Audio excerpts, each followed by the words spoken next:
מזכירות לי מבטיני, את יפה בלב מדבר, נותנת לי את נשמתך. Shalom mes bien chers, on s'approche à pas de géant de Chag HaShavuot, cette grande fête, du don de la Torah qui a eu un impact extraordinaire sur le monde entier. Imaginez la Torah sans le monde sans les 10 commandements. Tu ne tueras point, tu ne convoiteras point, tu ne voleras point. Qu'est-ce qu'on aurait tenté? Des rapaces, des animaux, des carnivores, des animaux féroces. Heureusement que la Torah nous a affinés, nous a raffinés, nous a donné en fait une vie normale, une belle vie. Et on ne peut pas imaginer le monde aujourd'hui, le globe, sans notre Torah.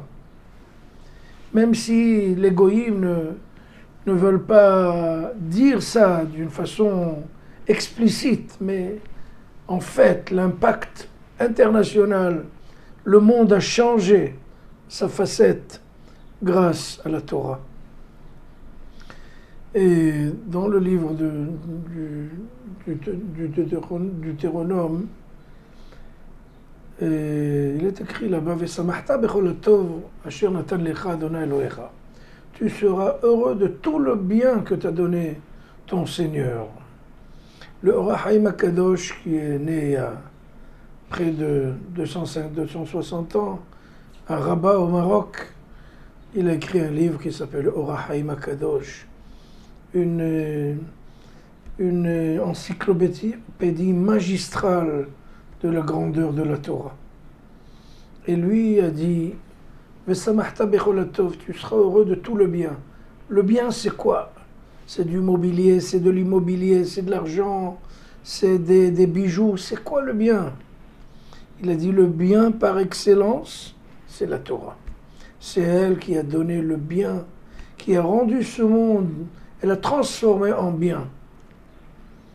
Et il a dit, si les gens, c'est dans le parashat Kitavo, si les gens savaient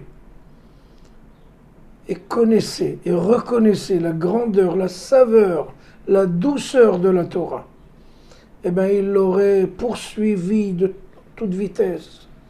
Et comme des fous, ils seraient complètement fous après cette Torah. Comme si quelqu'un est fou d'amour, ben ces gens-là auraient poursuivi cette Torah jusqu'au bout. Parce que la Torah, dit-il, contient, inclut tout le bien du monde.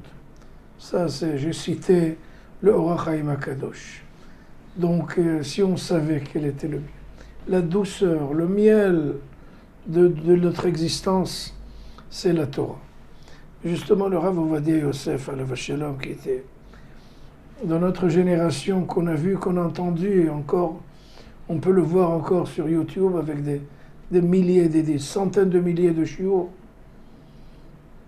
Il y a quelqu'un qui est venu après un chiour qu'il a donné, quelqu'un qui est venu le voir, lui a dit, Rav, écoutez, vous parlez de la Torah, la douceur, le miel, la saveur.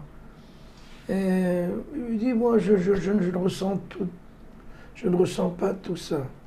C'est très bizarre, je ne vois pas où est la douceur de la Torah.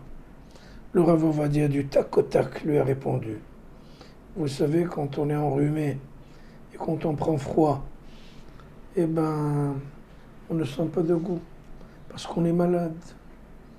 Quand on se réchauffe et on revient à la dose normale de la vie, eh ben, le goût revient avec. Il dit pas, tout simplement, vous êtes refroidi. Vos relations avec Akadosh Baruch Hu, avec la Torah, se sont refroidies, sont congelées. Donc il faut déjà dégeler tout ça et réchauffer les relations bilatérales entre vous et à la Torah et à Akadosh Baruch Hu. Vous allez voir que le goût va revenir. Et c'est ça en fait la force de la Torah. Plus on s'approche, plus on étudie, plus on approfondit, plus on l'aime et on sent effectivement cette splendide douceur de la grande Torah Hag Sameach, Shabbat Shalom.